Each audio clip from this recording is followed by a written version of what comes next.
swing in the day Nita June and these also အားလုံးပဲမင်္ဂလာပါရှင်ခိုင်နာမနဲ့ပြန်လာကြိုဆိုပါရစေကျွန်တော်ဒီတက်တီကန်ချက်တင်ထားပေးတာပဲတေချာပြန်နားထောင်ကြည့်တဲ့အခါမှာအတန်ပိုင်းပေါ့နော်အော်ဒီယိုပိုင်းကအဆင်မပြေဘူး edit လုပ်ရတာစူညံတဲ့အတန်တွေပြန်ထွက်နေတာပြန်ကြမ်းရတာပေါ့နော်ပြီးရင်အတန်ကလည်းရှင်းရှင်းလင်းလင်းမရှိဘူးဆိုတော့အခုပြန်တင်ထားတာတေချာလေးပြန်လုပ်ပြီးတော့နော်ပြန်တင်ထားတာဖြစ်ပါတယ်ဆိုတော့ကျွန်တော်10ရန်အောင်ပြီးသွားတဲ့ခါပေါ့နော်10ရန်အောင်ပြီးသွားပြီ10ရန်အောင်ပြီးသွားပြီဆိုတော့တက်ကတူတွားရတော့မယ်ကျွန်တော်ရထားတဲ့ major ကကျွန်တော် major ကဥပဒေဆိုတော့ကလေးတက်ကတူမှမရှိဘူးကလေးတက်ကတူမှအဝေးတင်မရှိတယ်ဒေးတရမှာဆိုတော့မုံရွာသွားတက်ရမှာမုံရွာသွားကနေမှကျွန်တော်အဖေကကျွန်တော်ခေါ်ပြီးတော့ဆုံးပါတယ်မိဘအုပ်ထိန်မှုကနေလွတ်ကင်းပြီးတော့တယောက်ထဲလွတ်လပ်တွားရမယ့်အချိန်ရောက်လာပြီကလေးသူငယ်စီးကနေစဉ်းစားတွေးခေါ်တတ်တဲ့အရွယ်ရောက်လာပြီစဉ်းစားတွေးခေါ်တတ်တဲ့အဆင့်ရောက်လာပြီအဲ့ဒါကြောင့်အဖေဆုံးမတာဒီချန်ထားထောင်ပါတဲ့ဘယ်မှာပဲနေနေဘယ်နေရာပဲရောက်ဘာပဲဖြစ်နေပါစေဘာပဲလုပ်တရားလဲလို့အသက်မရှင်နဲ့ဘယ်ရလဲလို့အသက်မရှင်နဲ့ဘာဖြစ်လို့လဲဆိုတော့ဖယားမပါတဲ့ဘဝကသေးတာထက်ပိုဆိုးတယ်တဲ့အဲ့လိုဆုံးမပြီးလွတ်လိုက်တယ်ဆိုမုံရွာရောက်လာတယ်မုံရွာရာတီဥတုကဘယ်လိုလဲဆိုတော့တားပူတယ်နွေရာတီအရန်ပူအဲ့ဒီကြောက်ကလန်းဆိုတာရှိတယ်တက်ကတော်တော့မိန်လာမှကြည့်ပါတော့အဲ့ဒီကြောက်ကလန်းကနေပူလုံးလို့တခါတလေအရှိပြောတတ်တယ်အရှိပြောကျသွားတာအရှိပြောဆိုင်ကယ်ရလည်းအမှသွားနေကြတာပဲအရှိပြောတယ်ပြီးရင်မိုးရတီကလည်းခဏလေးပဲအေးတာမဟုတ်ဘူးမိုးရတီကမအေးဘူးမိုးရတီကပူလို့တောင်ပူတာတော်တော်လေးဟွာဖြစ်တယ်မိုးရတီလည်းပူတာပဲပြီးရင်ဆောင်းရတီကလည်းခဏလေးပဲအေးတာငရဲမီးရချိုးဆိုတာအဲ့ဒါမဟုတ်ရွာပဲဆိုတော့အဲ့ဒီမုံရွာမှာတခန်းကိုအဆောင်ငါအပြင်ပေါ်လာဆောင်ငါရတာပေါ့နော်ကျွန်တော်ကအပြင်ပေါ်လာဆောင်မှာပဲနေတယ်အပြင်ပေါ်လာဆောင်မှာကတခန်းကို2ယောက်ငါနေရတယ်တယောက်ထဲငါတယ်ဆိုရင်ဈေးကြီးလို့2ယောက်တယောက်တစ်ဝက်ပေးပြီးတော့ငါကြတာကျွန်တော်အခန်းပေါ်ကမော်လိုက်တဲ့ကနေလာတာဆိုတော့သူကပြောမယ်ဆိုတော့ကလန်ကစားသမားကျွန်တော်ကလည်းချစ်ကနေစဝုန်းခနဲ့ပဲအမှ2ယောက်တာတွေ့ကြတာသူက zoology zoo major ကျွန်တော်ဥပဒေဆိုတော့ဥပဒေစာဘယ်လိုလဲဆိုတော့ဥပဒေကစာတွေကသူ့စကားလုံးအတုံးလုံးတွေအတိစမ်းနေပြီပဲရိုးအင်္ဂလိပ်စာနဲ့မတူဘူးရိုးစကားလုံးဝါဒနဲ့မတူဘူးသူ့မှာဥပဒေစကားလုံးအတုံးလုံးဝါဒဆိုပြီးတော့တက်ရှိတယ်အဲ့ဒါကြောင့်စာကလည်းများတယ်အဲ့ဒါဆိုတော့ခေါင်းကိုက်မြောင်စာပြန်ကြည့်ရတာ10တန်းထက်တောင်မှပို့ပြီးတော့နဆကျွန်တော်ထင်တာ10တန်းပြီးတော့ရင်တက္ကသိုလ်ရောက်တဲ့အခါမှာ AACC ဖြစ်သွားမယ်လို့ထင်တာဘယ်ဟုတ်မလဲမှာဥပဒေနဲ့တွေ့တော့အကုန်လုံးပြောင်းဆောင်ကုန်တာစာနဲ့ပဲနဘာလုံးနေရတာအဲ့လိုနဲ့တက်လာကြီးနဲ့စတုထားနေတော့ 4th year second semester မှာတော့ဒုတိယအဖြစ်စံမဖြေခါနေတဆောင်လုံးကလူရအားလုံးကစာတွေဝိုင်းကျက်ပြီးတော့စိတ်ဖြစ်စီးနေကြတဲ့အချိန်စာနဲ့ပဲနဘာလုံးနေကြတဲ့အချိန်ကျွန်တော်အခန်းပေါ်တငယ်ချင်းကတချင်းထားပြီးတော့ရန်ထားပြီးတာအဲ့မှာဆရာလည်းဖြစ်စည်းနေကြတယ်ဆိုတော့လေရန်ထားပြီးတာရန်ဖြစ်တယ်ဆိုတာကစကားများကြတာမဟုတ်ဘူးထိုးကြိတ်ကြတာ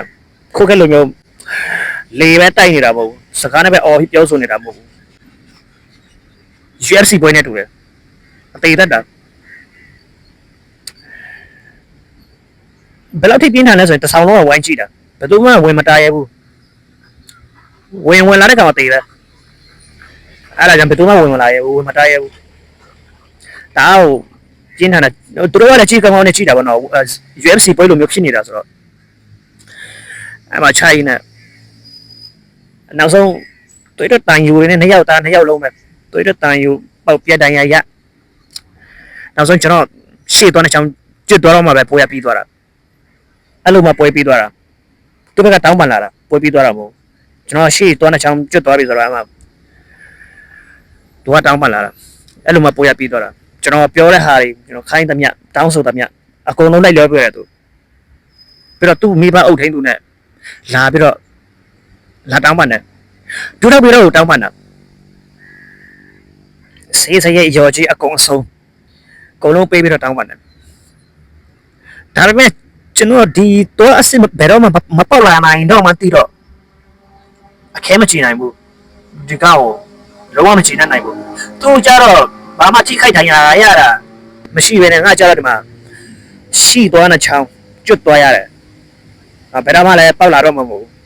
ဆိုတာကြီးတီးတဲ့ခါကျတော့ဒီကောက်ကဘယ်လိုခလဲစားချီရမလဲအဲ့ဒါပဲစိတ်ထဲမှာရှိတော့တာခလဲစားချီဖို့ဒီကောက်ပြန်တက်ဖို့ပြန်လုပ်ဖို့အဲ့ဒါပဲစိတ်ထဲမှာရှိတော့တာရှာညိုးကတားကြည့်တာအညိုးကတားကြည့်တာဆိုတော့ဒီကောက်ဘယ်အချိန်မှဘယ်လိုတက်ရမလဲကိုယ်တိုင်ပဲတက်ရမလားလုံငါပြီးတက်ရမလားဒါပဲစိတ်ထဲမှာတစ်ချိန်လုံးစားလဲဒီစိတ်နော်ဘာပဲလုပ်ဒီစိတ်အိတ်လဲဒီစိတ်တစ်ချိန်လုံးဒီစိတ်ဘဲဖြစ်လာတဲ့ခါကျတော့လူကစားမဝင်အိတ်မပြောတော့ကောင်းကောင်းအိတ်လို့မရတော့ကောင်းကောင်းမစားနိုင်တော့တက်ဖို့ပဲတွေးနေတာလေဒါပဲဒါတစ်ချိန်လုံးဒါပဲလူကတဖြည်းဖြည်းနဲ့ပိန်ချုံလာတယ်တက်တွေလည်းကျလာတယ်ဖြစ်ပုံကဒီလိုအခုမှပဲဝုန်းခနဲ့ထားပြီးတော့ဖြစ်တာမဟုတ်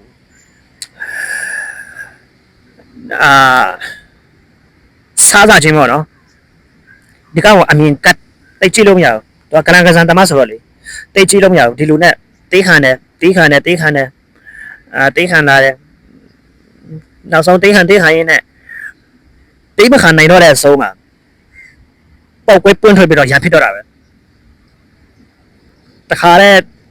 ရန်ဖြစ်သွားတာမဟုတ်ဘူးအဲ့လိုမျိုးတေးခံတာများတေးခံရင်းနဲ့တေးခံတာများပြီးတော့နောက်ဆုံးတေးမခံနိုင်တဲ့တော့တဲ့အဆုံးမှာဘုံတစ်လုံးလို့ပေါ့အချိန်ကိုက်ဘုံလို့ပေါ့သူအချိန်ကိုက်လောက်ထားတာအချိန်စိတ်သွားတာနဲ့ထားပေါက်ွယ်တာဒီခန္ဓာသားကြောက်ဖို့ကောင်းတယ်ဒီလေမရမိသားစုရေကြားထဲမှာလည်းအဲ့ဒါပဲငန်းမျိုးတေးခန္ဓာတာကြာပြီးအကစားတာပြဿနာတိမခါလို့ထထိုးရမှာလားမဟုတ်ဘူးပြဿနာတိုင်းတေးကြဆွေးနွေးတိုင်ပြီးတော့ဖြေရှင်းလို့ရတယ်ဖြေရှင်းလို့မရတဲ့ပြဿနာဆိုတာမရှိဘူးလေပုံလေးနဲ့ဆွေးနွေးတိုင်ပြီးချင်းမရှိတာအဲ့ဒါခက်တာပဲတိတ်ဆိတ်နေကြတာကဘာမှမဖြေရှင်းနိုင်ဘူးတိတ်ဆိတ်ချင်းအဖြစ်ဘာမှပြေလည်းမသွားဘူးတိတ်ဆိတ်တိတ်ခံနေတာကအဆုံးမှာအမုန်းနဲ့ပဲအခက်မသိရင်ရံဖြစ်ပြီးတော့နော်လူတမှုပါဖြစ်သွားနိုင်တယ်တိတ်ခံတာကဒါအောက်ကြောက်ဖို့ကောင်းတယ်ဒီလိုလည်းရှိတာပေါ့နော်တစ်ဖက်ကဆွေးနွေးတိုင်ပင်ဖို့တောင်မှအချိန်မပေးချင်ဘူးမလိုလားဘူးဆိုရင်ပြည်လဲနိုင်စရာအကြောင်းမရှိဘူးဘယ်လိုမှရှင်းစဲလို့မရတော့ပြီးသွားပြီဘာမှလုပ်လို့မရဘူးဘာမျိုးလေးစရာမှလည်းမရှိဘူးအဲ့ဒါကြောင့်ပို့လေးဆွေးနွေးတိုင်ပင်ဖို့လိုတယ်ပြဿနာကိုမကြိုက်တာဒါလို့ကိုကမကြိုက်ဘူးဒါဆိုရင်တော့ကိုကလက်ခံနိုင်တယ်ဒါဆိုရင်တော့တေးခံလို့ရတယ်ကိုပဲသူ့ပဲပေါ့နော်ဒါတွေလူတိုင်းမှာစီးရှိရတယ်အဲ့ဒီစီးတယောက်နဲ့တယောက်စီးကိုရဲ့စီးသူ့ရဲ့စီးတိထားရမယ်ပြီးရင် respect အချင်းချင်း respect time ဆက်ဆိုင်မှာအရန်ကိုအဆင်ပြေတယ်ပုံလေးပြောဆိုဆွေးနေဖို့အဲ့ဒါပဲရေးကြည့်တာဆိုတော့လူတယောက်ကတေမုံရတာအရန်ပြင်ပန်းတယ်ဗျဘယ်သူမှလည်းမသိဘူးကိုတယောက်တည်းပဲကြိတ်ပြီးတော့ခံစားရတာကြိတ်မိပြီးတော့နော်ဒီလိုနဲ့စတုတ်ထားနေဒုတိယဖြစ်ဆောင်ဝဲကျသွားတယ်ကျမှာပေါ့ဒီမှာတက်ဖို့ပဲတွေးနေတာလေအိမ်ကတော့ကျောင်းသားဖွဲ့စည်းတွေမှာအရန်ပါလို့ကျသွားတယ်လို့ထင်တာကျွန်တော်ကချင်းတက္ကသိုလ်ဆင်းပါတော့ချင်းကျောင်းသားဇုံမီကျောင်းသားဖွဲ့စည်းမှာခေါင်းဆောင်ဖြစ်တဲ့ခေါင်းဆောင်ဖြစ်တဲ့အခါမှာ follow share နဲ့ခေါင်းဆောင်လို့မရဘူးသူကအချိန်ပေးပြီးတော့ရသမျှအချိန်ပေးပြီးတော့နင်းမြုပ်ခေါင်းဆောင်ရတယ်ဆိုတော့အဲ့မှာခေါင်းဆောင်တော်တော်များများစမ်းမွေးတပုံမချတာအဲ့ဒါကြောင့်ပဲအချိန်အားလုံးပေးပြီးတော့ခေါင်းဆောင်ရတာဆိုတော့လေအဲ့ဒါကြောင့်ကျွန်တော်မိဘတွေကကျောင်းသားခေါင်းဆောင်တွေလှုပ်စမ်းမွေးကြတာအဲ့လိုထင်တာကျွန်တော်ကမဟုတ်ဘူးဒီမှာတတ်ဖို့အစီအစီတွေဆွဲရင်းနဲ့ညံနဲ့ထုတ်ရင်းနဲ့စမ်းမွေးကြသွားတာခံမင်းနာအဲ့ကောင် qualify နဲ့အောင်သွားတယ်ဗျာထိုးချွတ်ကိုအောင်သွားတာတော်တာထွက်သွားတာငါဒီမှာစမ်းပွဲတွေဘာတွေကြားလို့တော့ထိုးချွန်နေလိုက်တာအောင်မြင်နေလိုက်တာဆိုပြီးတော့ဒေါသတွေအလိမ့်တက်လာတာစိတ်ထဲမှာရှင်လက်ကိုမြေမြုပ်ပစ်ချင်တာအဲ့ဒီဒေါသကလည်းလုံးဖောက်ပြီးတည်သွားစိတ်နိုင်တယ်ပေါ့ အဲ့တော့ကတော်တော်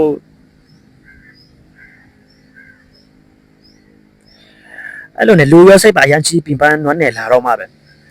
ကျွန်တော်လုံနေကြတိုင်းကိုပြန်ဆန်းစစ်တယ်ကိုပြန်စစ်ဆေးတယ်တမန်တရားနဲ့ပြန်စစ်ဆေးတယ်ဘာလို့လဲဆိုတော့လုံးဝမရတော့တိတ်မခံနိုင်တော့ဘူးပေါ့လူကလည်းဓာတ်တွေကြက်ပြီးတော့ပိန်ချုံနေပြီဘာမှနှလုံးဖောက်နေတာနှလုံးဖောက်နေပြီနှလုံးရောဂါရနေပြီတော်တော်လေးအခြေအနေဆိုတော့အဲ့ဒါကြောင့်နှုတ်ကပတ်တော်နဲ့ပြန်ဆန်းစစ်တယ်ကိုမညံမတာပြန်ဆန်းစစ်တယ်အဝေးကြီးသွားလန်စရာမလိုအဝေးကြီးသွားကြည့်စရာမလိုတမတိကျန်ရဲ့ပထမဆုံးရှင်မတဲ့ခရစ်ဝင်ကျမ်းခန်းခြင်းကအငယ်44တင်တို့ဤရန်သူတို့ကိုချစ်ကြလော့ဖယားမိတ်မှာထားတာရိုးရှင်းနေပဲတေးခံကြလို့မဟုတ်ဘူးခုနပြောတဲ့အတိုင်းမတေးခံတာသားချက်ဖို့ကောင်းတာတေးခံတာရဲ့အဆုံးသက်ကတေးမခံနိုင်တဲ့တော့တဲ့အဆုံးပောက်ကွဲပွန့်ထွက်ပြီးတော့အသေးသက်မှုတွေဖြစ်သွားတာရန်ချက်ဖို့ကောင်းတယ်တေးခံတာအဲ့ဒါကြောင့်ဖယားခွန်းလို့ပါရန်သူကိုချစ်ပါလို့ပြောတာခွန်းလို့ဖို့တောင်မဟုတ်ဘူးနော်ချစ်ခိုင်းတာခွန်းလို့ရမယ်ချစ်ခိုင်းတယ်ခွန်းလို့ကြလို့ချစ်ကြလို့မေတ္တာပို့ကြလို့ဆူတောင်းပေးကြလို့ကောင်းချီးပေးကြလို့ဆိုတော့ကျွန်တော်ကရန်သူကိုချစ်ဖို့နေတာကျွန်တော်အခန်းပေါ်တငယ်ချင်းကိုတောင်မှခွန်းမလို့နိုင်ဘူးကျွန်တော်ရန်သူမဟုတ်ဘူးသူကကျွန်တော်အခန်းပေါ်တငယ်ချင်းဖယားခွန်းလို့ပါချစ်ပါလို့ပြောထားတာမိတ်မာထားတာဒီမှာဖယားနဲ့ကျွန်တော်ကပြောင်းပြန်တကယ်တော့ဖယားစကားနားထောင်ဖို့မလွယ်ဘူးဗျဖယားခွန်းလို့ပါချစ်ပါမေတ္တာပို့ပါဆူတောင်းပေးပါလွယ်မှမလွယ်တာဖယားစကားနားထောင်ဖို့မလွယ်ဘူးဖယားကိုယုံကြည်တယ်ဆိုကိုယုံကြည်တဲ့အတိုင်းအသက်ရှင်ရတော့မှာလေယုံကြည်ခြင်းဆိုတာအကျင့်ကိုယုံတဲ့အတိုင်းကျင့်ရတော့မှာကိုယုံတဲ့အတိုင်းလိုက်လို့ရတော့မှာအဲ့ဒါမှယုံကြည်ခြင်းမြောက်တာယုံကြည်တယ်ဆိုပြီးဒီတိုင်းယုံလို့မရဘူးယုံကြည်တဲ့အတိုင်းအသက်ရှင်ရတယ်အချစ်မပါတော့ယုံကြည်ခြင်းကအသေးပဲပြီးရင်ဒီယုံကြည်မှုဆိုတာမျိုးကဒီတိုင်းအလကားရလာတာမဟုတ်ဘူးဒီတိုင်းရလာတာမဟုတ်ဘူးကိုယ့်ရဲ့အလိုဆန္ဒကိုယ့်ရဲ့စိတ်ဆန္ဒကိုယ့်ရဲ့သဘောထားကိုယ့်ရဲ့အတွေ့အခေါ်ကိုယ့်ရဲ့စိတ်ကိုယ်တွေအကုန်ရင်းပယ်ပြီးတော့ယုံရတာအကုန်ရင်းပယ်ပြီးတော့ဖယားရဲ့အလိုတော့ဖယားရဲ့စကားဖယားရဲ့အမိန့်အတိုင်းဝင်ခံပြီးတော့လိုက်လုပ်ရတာအဲ့ဒါမှယုံကြည်ခြင်းမြောက်တာယုံနေဆိုပြီးတော့ဒီတိုင်းယုံနေပြီးရင်ကိုလှုပ်ချင်တာလှုပ်တယ်ဖယားရဲ့အမိန့်နဲ့လည်းမကိုက်ညီဘူးဖယားစကားနဲ့လည်းဖယားအလိုတော်နဲ့လည်းမကိုက်ညီဘူးဆိုအဲ့ဒါယုံကြည်ခြင်းမဟုတ်ဘူးအဲ့ဒါ knowledge သိတာပဲအသိပဲသိနေလို့မရဘူးဖယားကိုယုံကြည်တယ်ဆိုရင်ယုံကြည်တဲ့အတိုင်းသိရှင်ရမယ်ဖယားအမိန့်ကိုနာခံရမယ်အဲ့ဒါမှယုံကြည်ခြင်းမြောက်တာဆွလို့ရတယ်အဲ့ဒါကြောင့်စွန့်စားရတယ်တော်နော်ဒီမှာခုကြည့်လိုက်ရန်သူချစ်ရမယ်လားဘယ်လိုမှရန်သူကိုချစ်ရအောင်ကျွန်တော်အယူမဟုတ်တာကျွန်တော်တွေးတဲ့ပုံစံပြောပြမယ်ဘယ်မလဲခွန်းလို့ဖို့ချစ်ရအောင်ပါလေဗျဝယ်ရောမဖြစ်နိုင်ဘူးလုံးဝ no ပဲဖယားနဲ့ညင်းပွားတာဒီမှာဖယားနဲ့ကြည့်ကြပဏိတကဖြစ်တာဆိုတော့ကျွန်တော်တွေးတဲ့ပုံစံအတိလို့ဖယားကမလို့လို့ပေါ့ရန်သူကိုချစ်ရအောင်ကျွန်တော်ကယူမဟုတ်တာဖယားကလည်းရန်သူကိုချစ်နိုင်မှာပေါ့ကျွန်တော်ကဖယားမဟုတ်အသွေးနဲ့အသားနဲ့အလိုဖယားကတော့တော်တော်ချစ်နေတော့ဟောတာပေါ့ကျွန်တော်ကလူပဲမချစ်နိုင်ဘူးကိုရန်သူကိုပြန်ချစ်ရအောင်အယူမဟုတ်တာယူမနေဘူးအဲ့တော့ထိလည်းမမိုက်မဲပါဘူးအဲ့တိုင်းတွေးတာကျွန်တော်ကအဲ့ဒါတကယ်ကျွန်တော်တွေးခဲ့တဲ့ဟာတွေကျွန်တော်မှလည်းစဉ်းစားတွေးတတ်တဲ့အုံနောက်ရှိတယ်ဒီကောင်တောင်းပန်လိုက်ရင်ခေါင်းဝထိတက်နင်းပြီးတော့ဆော်ကားမဲ့ကောင်ကျွန်တော်ကလည်းအပြတ်ချတာခုဒီနိုင်ငံရေးအခြေအနေရပူဆိုးတာပေါ့ဒီစစ်တပ်နဲ့မှားလားခွန်းလို့ရမယ်ဟုတ်လားချစ်ရမယ်ဟုတ်လားဒီစစ်အစိုးရကြောင့်စစ်အာဏာရှင်ကြောင့်ငါတို့အိုးအိမ်တွေပျက်စီးသွားရတယ်ငါတို့အနာဂတ်တွေပျက်စီးသွားရတယ်ငါတို့နိုင်ငံခြားမှာထွက်ပြေးနေရတယ်ငါတို့စီးပွားတွေပြတ်သွားတယ်ငါတို့တေချေရတယ်အကုန်စုပ်ပြတ်တတ်နေတာဒီစစ်အစိုးရဒီမှားလား ဘယ်တော့မှခွင့်မလို့ဘူးကဘာမကြည့်ဘူးအပြစ်ချခွင့်လို့ဖို့ချစ်ဖို့တော့မပြောလိုက်နဲ့ကိုပါတက်ခံရမှာအဲ့လောက်ထိနာကြီးမုန်းတီးကုန်ကြတာတနိုင်ငံလုံးနာကြီးမုန်းတီးမှုတွေနဲ့ပဲပြည့်နေကြတာဒီလိုအခြေအနေမျိုးမှာဖះကိုယုံကြည်ဖို့မလွယ်ဘူးဖះကိုဝန်ခံဖို့မလွယ်ဘူးဖះကိုယုံကြည်ပါတယ်ဖះကိုကိုးကွယ်ပါတယ်ဆိုတော့ခရိယန်တွေကလည်းသူတို့လိုရာဆွဲပြီးတော့ဖះကိုယုံကြည်နေကြတာဖះကိုကိုလိုရာဆွဲပြီးတော့ယုံကြည်လို့မရဘူးကိုယုံချင်တယ်လို့ယုံလို့မရဘူးဖះမှာတမန်တရားဆိုတဲ့ဥပဒေနီးဥပဒေတရှိတယ်အဲ့ဒီဥပဒေတအတိုင်းဖះရဲ့ kingdom ဖះရဲ့နော် principle အတိုင်းပဲယုံကြည်ရတာကိုလိုရာဆွဲကိုလိုချင်တယ်လို့ဆွဲယုံလို့မရဘူးဖះမှာဥပဒေတရှိတယ်အဲ့ဒီဥပဒေတအတိုင်းပဲယုံကြည်ပြီးသူ့ဥပဒေဖះဥပဒေတအတိုင်းပဲအသက်ရှင်လိုက်နာအသက်ရှင်ပြီးတော့နော်လိုက်ရှောက်မှာပဲယုံကြည်မှုမြောက်တာအခုပြည်သူတွေရဲ့လုံနာကြီးမုန်းတီးနေကြတာကျွန်တော်ကောင်းကောင်းနားလဲတယ်ဘာလို့လဲဆိုကျွန်တော်ကိုယ်နဲ့အဲ့တိုင်းပဲမုန်းတီးခဲ့လို့ပဲဒါပေမဲ့ဒီတိုင်းဆက်သွားလို့မရဘူးဒီတိုင်းရှေ့ဆက်လို့လုံးဝမရဘူးပြောပြမယ်ကျွန်တော်စိတ်ကိုကျွန်တော်တဲ့ခေါ်ပြောပြမယ်ယေရှုဖခင်ကကျွန်တော်ကိုတကယ်ချစ်ကျွန်တော်ရန်သူတွေကိုဝင်တိတ်ပေးမှာပေါ့ကျွန်တော်ဘက်ကနေရက်တီပေးမှာပေါ့ကျွန်တော်ဘက်ကနေကာကွယ်ပေးမှာပေါ့ကျွန်တော်ဘက်ကနေရက်တီပြီးတော့တိုက်ပေးမှာပေါ့အခုဒီယေရှုဖခင်ကရန်သူကိုခွန့်လွတ်ခိုင်းတယ်ရန်သူကိုချစ်ခိုင်းတယ်ရန်သူကိုမေတ္တာပို့ခိုင်းတယ်ဆူတောင်းခိုင်းတယ်ရန်သူဖက်မှာပါနေတာပဲတော်ကြောင်တဲ့ဖခင်ပဲအဲ့လိုတောင်ကျွန်တော်စိတ်ထဲမှာတွေးနေတာအဲ့ဒါကျွန်တော်အတွေးခေါ်ပဲအဲ့လိုတောင်တွေးနေတာကျွန်တော်ကနောက်ဆုံးအဒေတာပြကလေးစားချီဖို့အထားမမြောက်အကြံစီမအောင်မြင်သူကတာဟိုမှာ qualify နေနဲ့ဆမ်မွေးတွေအောင်မြင်ပြီးတော့အကြီးကျအောင်မြင်နေတာကိုရီးယားဒီမှာတွားတွေကျွတ်စိတ်တွေဖောက်ပြီးတော့နော်နှလုံးရောဂါရနေပြီနာချီမုန်းတီးမှုတွေနဲ့ပြင်းနေနေတာအဲ့ဒါတောင်တကိုမရနိုင်ဘူးအကျွတ်တရားကိုမရနိုင်ဘူးကျွန်တော်ရတဲ့အကျွတ်တရားဆိုလို့ရှိသွားတဲ့အကြောင်းကျွတ်သွားတာပဲရှိတယ်အခုဒါပြုံးရည်နိုင်တာတော့အဲ့ဒီချိန်တော့လုံးဝမရှိနိုင်ဘူးတော်တော်နာချီမုန်းတီးမှုပြည့်ပဲအခုပြန်ပြုံးပါပဲပြုံးရည်လေးဖြစ်နိုင်တာအဲ့ဒါကြောင့်ဖခင်စကားကိုဝန်ခံဖို့ဖခင်အမိန့်ကိုလိုက်နာဖို့ဖခင်ရဲ့အလိုတော်အတိုင်းဒီတမန်တရားအတိုင်းအသက်ရှင်ဖို့လုံးဝညှင်းပယ်နေတာ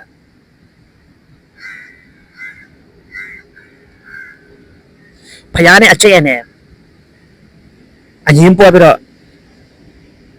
ဖခင်ကိုပုံစံဆန့်ကျင်နေတာအဲ့ဒါကျွန်တော်ပဲဒီနေရာမှာကျွန်တော်လုံးဝတတိမထားမိလိုက်တဲ့လုံးဝကိုတော့အရေးကြီးတဲ့အချက်ရှိတယ်အဲ့ဒါဘာလဲဆိုရင်ဘုရားစကားကိုနားမထောင်နိုင်ဘုရားရဲ့အလိုတော်ကိုမဝန်ခံနိုင်ဘုရားရဲ့အမိန့်ကိုမနာခံနိုင်ဘုရားကိုညှင်းပယ်တာနဲ့အတူတူပဲဘုရားကိုပုံစံဆန့်ကျင်တာနဲ့အတူတူပဲအရန်ကြောက်ဖို့ကောင်းတယ်ဘုရားရဲ့အလိုတော်ကိုမဝန်ခံတာဘုရားရဲ့စကားနားမထောင်တာဘုရားအမိန့်ကိုမနာခံတာကဘုရားကိုပုံစံဆန့်ကျင်တဲ့အဆင့်ရောက်သွားတာအဲ့လောက်ထိအမှုကကြီးသွားတာအမှုအရန်ကြီးသွားတယ်အဲ့ဒီအမှုကအရန်ကြောက်ဖို့ကောင်းတယ်ကိုအလိုဆန္ဒနောက်ကိုလိုက်ပြီးတော့ဘုရားကိုညှင်းပယ်ပေးလိုက်တာကိုရဲ့စိတ်ကူးနောက်ကိုလိုက်ပြီးတော့ဘုရားကိုကြညှင်းပယ်ပေးလိုက်တာကိုရဲ့အတွေ့အခေါ်ကိုပဲဦးစားပေးတာကိုငါဆိုတဲ့မာနငါဆိုတဲ့မာနနောက်ငါဆိုတဲ့အတ္တနောက်ကိုပဲလိုက်ပြီးတော့ဘုရားကိုကြညှင်းပယ်ပေးလိုက်တာအဲ့ဒါဘုရားကိုပုံကဆန့်ကျင်တဲ့သဘောရောက်သွားတယ်ဘုရားရဲ့အမြင်မှာဘုရားဘက်ကနေဘုရားကိုပုံကဆန့်ကျင်မှုကြီးအရန်ကြောက်ဖို့ကောင်းတယ်အဲ့ဒါကျွန်တော်မသိခဲ့ဘူးကိုယ်စိတ်ဆန္ဒနောက်ကိုလိုက်ပြီးတော့ကိုယ့်ရဲ့အလိုဆန္ဒနောက်ကိုလိုက်ပြီးတော့ဒါမှမဟုတ် celebrity တွေရဲ့နောက်ကိုလိုက်ပြီးတော့ဘုရားအလိုကိုဆန့်ကျင်ပြလိုက်တာဘုရားကိုပုံကန်တာအများပြည်သူအများလူထုရဲ့နောက်ကိုလိုက်ပြီးတော့ဘုရားကိုပုံကန်မိသွားတာဘုရားကိုဆန္ဒပြမိသွားတာ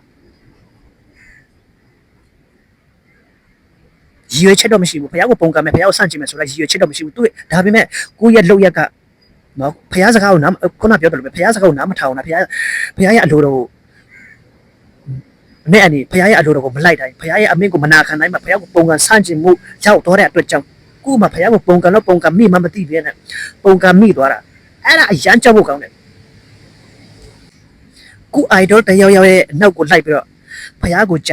ဆန့်ကျင်ရင်းပဲပြလိုက်တာအများပြည်သူလူထုလူနောက်ကိုလိုက်ပြီးတော့လူဆိုတဲ့လူနောက်ကိုလိုက်ပြီးတော့ဖခင်ကိုကြပုံကံဆန့်ကျင်ပြလိုက်တာ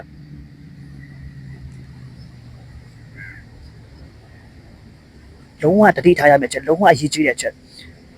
လုံးဝကြောက်စရာကောင်းတဲ့ချက်အများပြည်သူလူထုဆိုတဲ့လူများစုနောက်ကိုလိုက်ရောင်ရမ်းပြီးလိုက်ပါမိသွားရင်းနဲ့ရောင်ရမ်းပြီးလိုက်သွားရင်းနဲ့အများစုကြီးကဒါပဲဖြစ်နေတော့ကိုကလည်းဒါချလိုက်တယ်အဲ့လိုနဲ့ဖယားကိုပုံကန်ဆန့်ကျင်ဒေါ်လာနဲ့ထည့်ပါသွားတာဖယားကိုပုံကန်ဆန့်ကျင်ဒေါ်လာမှုကိုကရိုးလေးပဲဖယားစကားဒီတိုင်းပဲနားမထောင်တာပဲဒီတိုင်းပဲဖယားစကားအတိုင်းလိုက်နာအသက်မရှင်တာတွေပဲဒါပေမဲ့ဖယားဘက်ကနေဖယားကိုညင်းပယ်တာဖယားကိုပုံကန်ဆန့်ကျင်တာလည်းအတူတူပဲဖယားကိုပုံကန်ဆန့်ကျင်မှုဖြစ်သွားတာအမှုကတားကြီးသွားတာဒါကြောင့်သူများကိုခုံမလွတ်တာရန်သူကိုခုံမလွတ်တာရန်သူကိုမချစ်နိုင်တာရန်သူအတွက်မြစ်တာမပူဝေးနိုင်တာစုမတောင်းနိုင်တာနာချီမုန်းတီးတာတွေကကိုထင်ထားတာတဲ့ပြင်းမှုကအရန်ကြီးသွားတာဘုရားကိုပုံကဆန့်ကျင်မှုကြီးခုကျွန်တော်လည်းဒီမှာနာချီမုန်းတီးရန်ညိုးတွေနဲ့ကလေးစားချင်ဖို့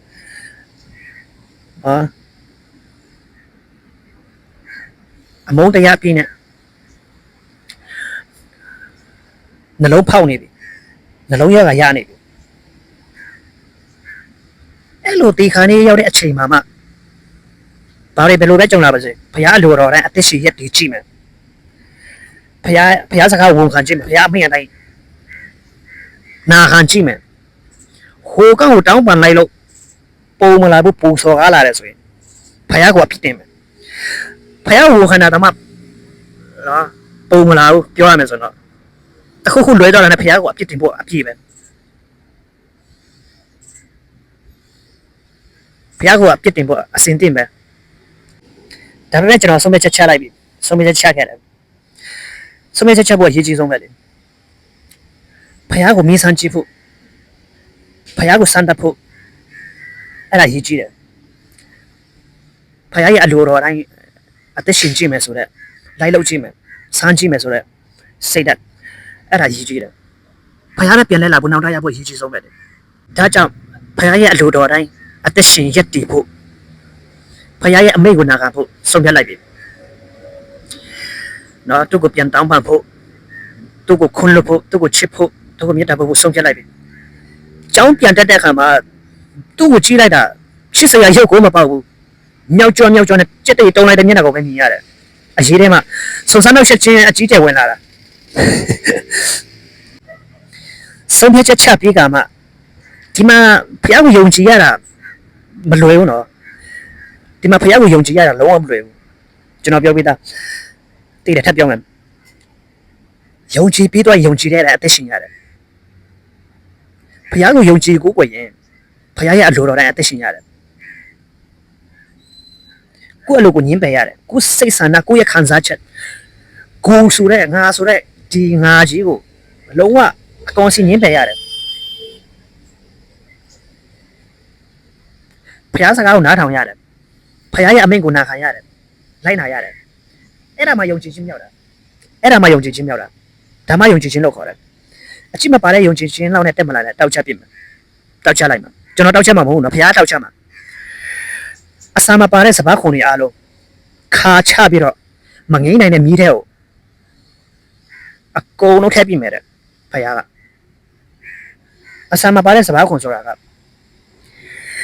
အချစ်မပါတဲ့ယုံကြည်ခြင်းလက်တွေ့လိုက်နာချင်းတုံးချင်းမရှိတဲ့ယုံကြည်ခြင်းအဲ့ဒီယုံကြည်ခြင်းရှိတဲ့လူတိုင်းဖခင်မီးတဲ့ရှုပ်ပြမယ်တဲ့ salvation နဲ့မဆိုင်ဘူးမီးတဲ့ရှုပ်ပြမယ်ဆိုကြရတာငရဲပဲဖခင်ခုံးမလို့နိုင်တဲ့အပြစ်ရှိတယ်တန်ရှင်းသောဝိညာဉ်တော်ကိုပြစ်မှားတဲ့အပြစ်ပထမဆုံးဒုတိယချက်ဖ ဖယားကိုပုံကန်ဆန့်ကျင်မှုကိုရာနဲ့သူ့ရဲ့ဖွဲ့တယ်မောရှိရဲ့တစ်ဖက်မှာဖယားတခင်ကိုဆန့်ကျင်ပုံကန်ကြရတယ်ဖယားကမြေကြီးဖွင့်ပြီးတော့လူပဲမဟုတ်ဘူးကိုရာတစ်မျိုးလုံးတစ်ဖွဲ့လုံးလူရောတရိတ်ဆန်ရောအိုးအိမ်ပိုင်ဆိုင်မှုမှတည်းချစ်ချင်းငရဲတဲ့ကိုတန်းပုတ်ပြတာအခုဖယားကဘာဖြစ်လို့သူ့ကိုပုံကန်ဆန့်ကျင်တဲ့လူတွေကိုငရဲတန်းမပုတ်တာလဲဆိုကြီးစိုးတော့ကာလမလို့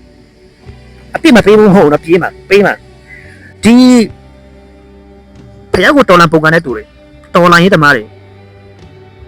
တေးငရဲပဲသူ celebration ကဲတဲ့ချင်းရပေးတာမရပေးတာဒါနဲ့မဆိုင်ဘူးဖယားကငရဲဆိုငရဲပဲ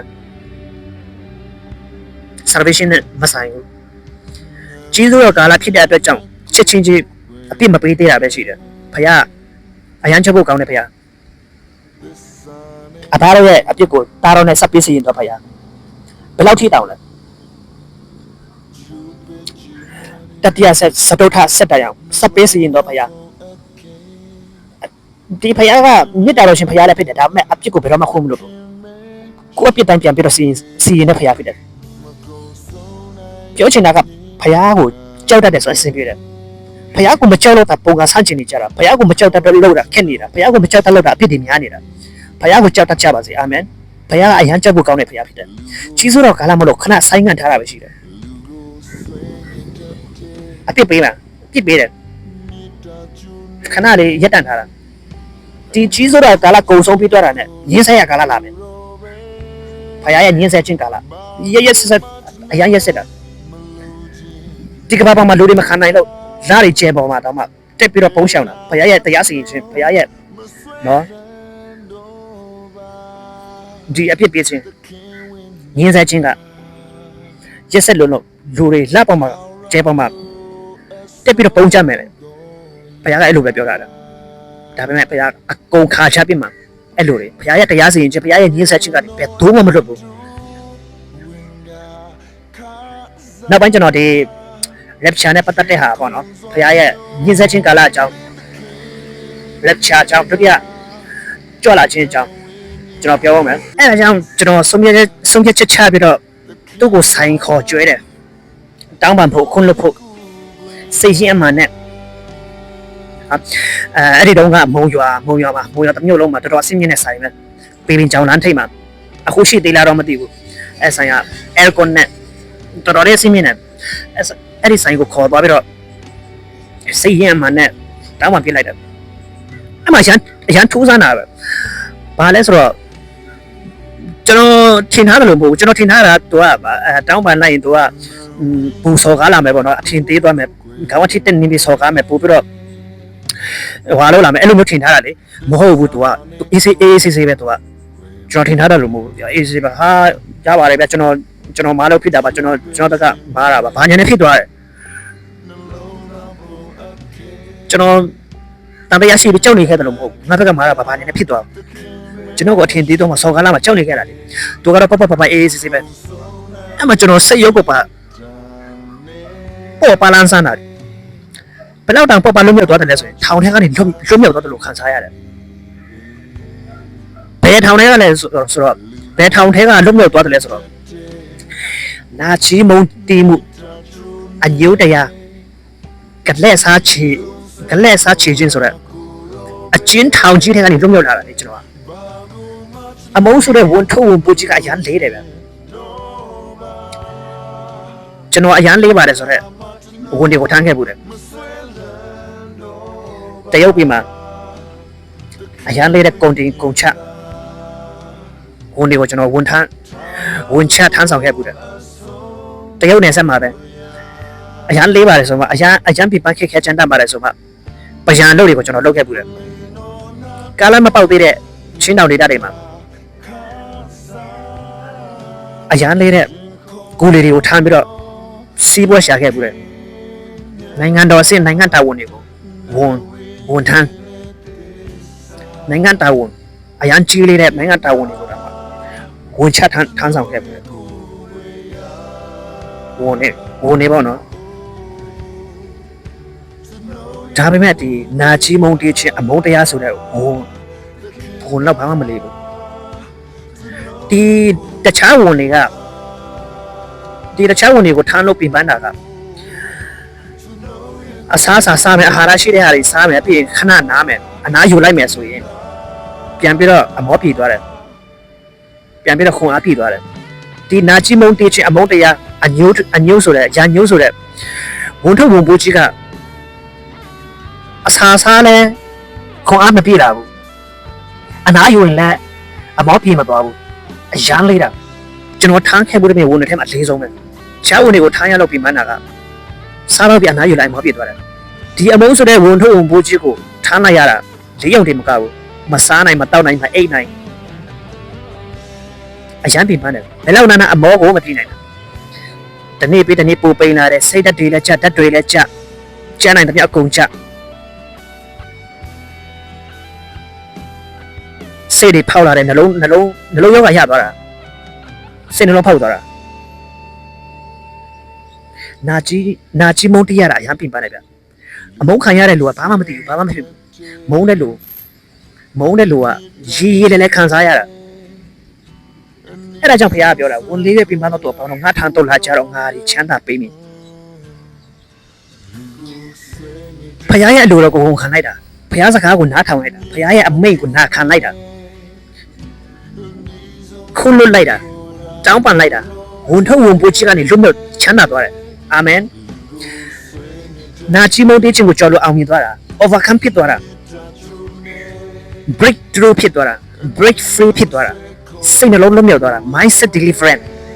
စိတ်နှလုံးလွတ်မြောက်ရင်စိတ်နှလုံးလွတ်မြောက်ရင်အရာရာလွတ်မြောက်တယ်စိတ်နှလုံးကောင်းစားရင်အရာရာကောင်းစားတယ်ကျမ်းမာခြင်းနဲ့ရှိတယ်အာမင်အချင်းချစ်သူတင်ဤစိတ်နှလုံးကောင်းစားတဲ့ကဲ့သို့အရာရာ၌ကောင်းစားခြင်းနဲ့ကျမ်းမာခြင်းရှိ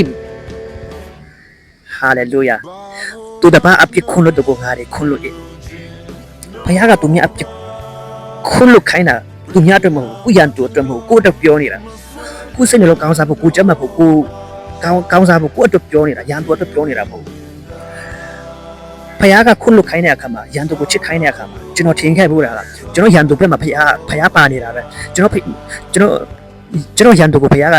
နော်ချစ်နေတာပဲကျွန်တော်ကြတော့မချစ်ဘူးကျွန်တော်ကြတော့မဖြစ်နိုင်တဲ့ဟာတွေရှောက်လို့ခိုင်းတယ်အဲ့လိုပဲထင်ခဲ့ဘူးတယ်အဲ့လိုပဲတွေးခဲ့ဘူးတယ်အဲ့လိုပဲခံယူခဲ့ဘူးတယ်အဲ့လိုပဲယုံကြည်ခဲ့ဘူးတယ်အခုကပြောင်းပြန်ဖြစ်သွားတယ်ဖခင်အမိန့်ကိုနာခံလိုက်တာဖခင်စကားကိုနားထောင်လိုက်တာဖခင်ကိုဝန်ခံလိုက်တာ mindset deliverance စိတ်နှလုံးလွတ်မြောက်သွားတယ်ကိုကခုမလွတ်နိုင်ဘူးဆိုရင်တော့ဝန်ထုတ်ဝန်ပိုးကြီးနဲ့